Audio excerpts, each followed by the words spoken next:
বন্ধুরা, আমার হাতের যে সুন্দর ভিটামিন সিরাপটা দেখতে পাচ্ছেন, এটার মূল্য ৩৫০ টাকা।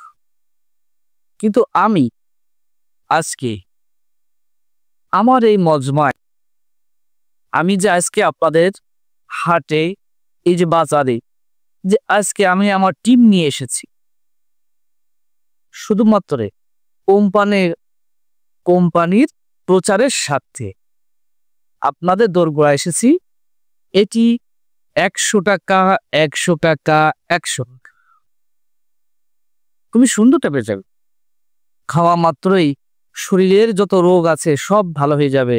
আপনি খাওয়া দাওয়া করবে, আপনার হজম ভালো হবে, আপনার গ্যাস ভালো হবে, পায়খানা ভালো হবে, আপনার স্বাস্থ্য ভালো হয়ে যাবে। আপনার শরীরের যতগুলো জয়েন্ট আছে, পয়েন্ট আছে, সবগুলো ভালো হয়ে যাবে। ছোট সবগুলো ভালো হয়ে যাবে। এত সুন্দর। আমি আমার ছোটবেলা থেকে আজকে পর্যন্ত এই বিজ্ঞাপন, এই মাইকি দেখে আসছি। ছোটবেলায় দেখেছি, এখনো চলছে, হয়তো ইনশাল্লাহ ভবিষ্যতেও চলে।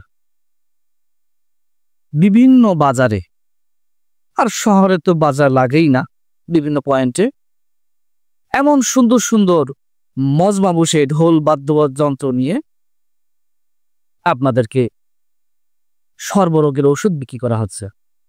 আর আমরা বাঙালি এতটাই বুদ্ধিমান, এতটাই চালাক যে চিকিৎসকের পরামর্শকে অগ্রাহ্য করে কোম্পানির প্রচারের সাথে ৩৫০ টাকার ভিটামিন ১০০ টাকা দিয়ে কিনে বাড়ি যাচ্ছি। আলহামদুলিল্লাহ। ৩৫০ টাকার ভিটামিন, ৩৫০ টাকার ভিটামিন ১০০ টাকায় বিক্রি করা সম্ভব না, যদি সেই ঔষধের ফাইলের ভিতরে যথাযথভাবে নিয়ম মেনে যদি মেডিসিনটি তৈরি করা হয়। আপনারা তো জানেন, বাংলাদেশের সবচেয়ে যে কয়টা মেডিসিন আছে ভিটামিন, তার মধ্যে অন্যতম হলো সিনকারা। এখন বর্তমান দাম ২৫০ টাকা। আচ্ছা, কখনো দেখেছেন হামদাদ বিভিন্ন বাজারে যে বিভিন্ন সবাই বিভিন্ন পয়েন্টে যে মজমা করে হকারিরা বলল যে সিনকারা হামদাদ কোম্পানি, ওনাদের কোম্পানির প্রচারের সাথে আমরা বিক্রি করতেছি আজকের জন্য ১০০ টাকা, ১০০ টাকা, ১০০ টাকা। এটা কি কখনো দেখেছেন, কখনো শুনেছেন? আপনারা দেখবেন না, শুনবেন না। কারণ বাংলাদেশে কোনো ঔষধ কোম্পানি সরকার থেকে কখনো এমন অনুমোদন দেওয়া হয় না যে ফুটপাতে আপনি মেডিসিন বিক্রয় করতে পারবেন। ফুটপাতে ঔষধ বিক্রয় করা সম্পূর্ণভাবে নিষিদ্ধ। এটা তো প্রথম। আর দ্বিতীয়ত, কোম্পানি কখনোই প্রচারের সাথে ফুটপাতে মজমা করে মেডিসিন বিক্রয় করতে পারে না আইন অনুযায়ী। আইনের কথা পড়ে একটা কথা মনে পড়েছে আমার।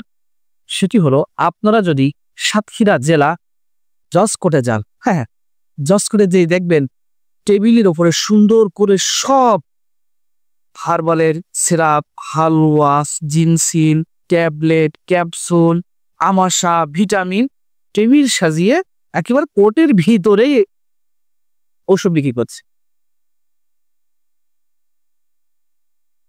আইনের ওপরেই বেআইনি কাজ চলছে, খুব সহজে।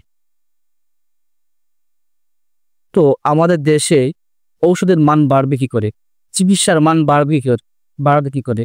মানুষ ভারতে তো এমনি এমনি যায় না, এই দেশ থেকে অন্যান্য দেশে চিকিৎসা করতে তো এমনি এমনি যায় না। আমাদের দেশে আইন আছে, কিন্তু আইন হয়ে ওঠেনি, যার কারণে আমরা সাধারণ মানুষ, বিশেষ করে যারা গরিব মধ্যবিত্ত, এরাই সবচেয়ে বেশি ঠকে যাচ্ছে। আপনি সচেতন হলে আপনার পরিবার সুস্থ থাকে। ফুটপাত থেকে কোন প্রকার ওষুধ যদি ক্রয় করেন, তো আপনি আপনাকে ক্ষতি করলেন, আপনার পরিবারকেও ক্ষতি করবে। আসসালামু আলাইকুম ওয়া রাহমাতুল্লাহি ওয়া বারাকাতুহু।